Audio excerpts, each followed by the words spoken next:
Malasakit mo dapat andito. May inang nagkamuluksa. Saglit ko lang kakausapin si Orne De Leon. Alam mo pala yung tatay ng Percy na. Habang nasa gym naman si Justin ay nanggigigil siya sa boxing bag nang maalala niya noong sinumbat ni Moises sa kanya na kilala nila si Percy dahil nag-apply siya sa GSX. Habang niyaya naman nila Maki at Kelvin si Moises na uminom na sinaad ni Kelvin, naiinom na lang ni Moises kung anong nakita niya na agad naman itong umangal. Sabay sinaad niyang gusto ni Kelvin na kalimutan na lang niya, sabay sinaad nitong hindi nakita ni Kelvin yung mata ni Justin na halatang guilty at gusto niyang upakan at nanindigan pa ito na huling-huli na si Justin dahil nag-apply si Percy pero tinatago niya na pinaliwanag naman ni Kelvin na hindi parte ng GSX si Percy at si Roland pero pinupunteriya ni Moises na may kinalaman pa rin yung Pratt, sabay sinabihan niyang obses na ang binata sa kaso. Giniit pa ni Kelvin na walang ambag sa buhay ni Moises ang tungkol sa kaso at wala siyang mapapala doon lalo't hindi niya kaano-ano si Roland.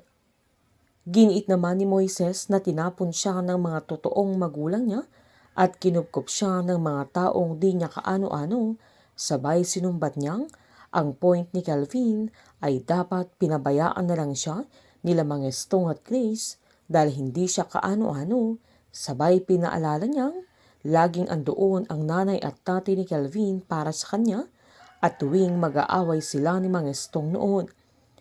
Giniit naman ni Kelvin na tulong ng tulong si Moises na paano kung mali siya, na agad namang sinumbat ng binata na paano kung tama siya. Habang pinagmamasdan naman ni Rafael yung family picture nila at mga trophy ni Justine sa pag-release ay saktong dumating ang binata.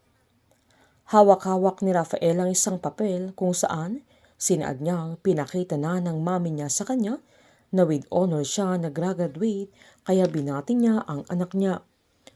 Humingi naman ng sorry si Justine dahil hindi siya umabot sa suma na alam niyang ang gusto ng daddy niya ay always number 1 siya, na agad namang sinaad ni Rafael na number 1 naman siya sa racing. Sabay tinanong niya kung desidido na siyang lumaban ulit, na agad sinaad ni Mercedes na okay na sa daddy niya na ang importante lang ay mag-iingat siya.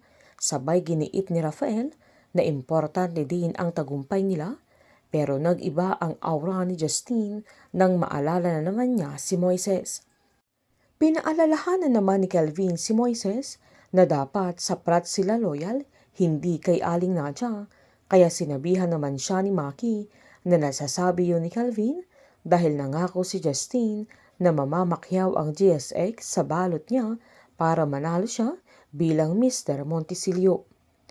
Sinumbat ni Moises na dahil lang doon ay pikit mata na lang siya sa posibleng totoo.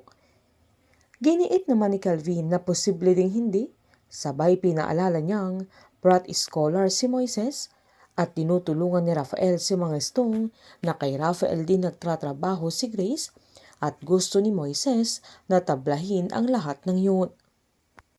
Nanindigan naman si Moises na hindi dahil sa utang na loob niya ay mananahimik na lang siya na sinaad ni Kelvin na yun ang tama niyang gawin. Dahil bad trip naman si Moises sa mga sinasabi ni Kelvin ay agad na itong tumayo. Habang tutol naman si Jaime na kupkupin ulit ni Alyasar si Danica at ayaw niyang tanggapin siya sa kanilang pamilya dahil ayaw niyang madungisan ang pamilya Sagrado lalo't malinis na sila sa harapan ng mga tao. Painit ng painit ang mga tagpo, sabay-sabay po nating subaybayan ang advance episode ng Pamilya Sagrado dito lamang po sa aking channel. Patuloy lamang pong manood at mag-subscribe para ma-update po kayo sa mga susunod na episode. Marami pong salamat.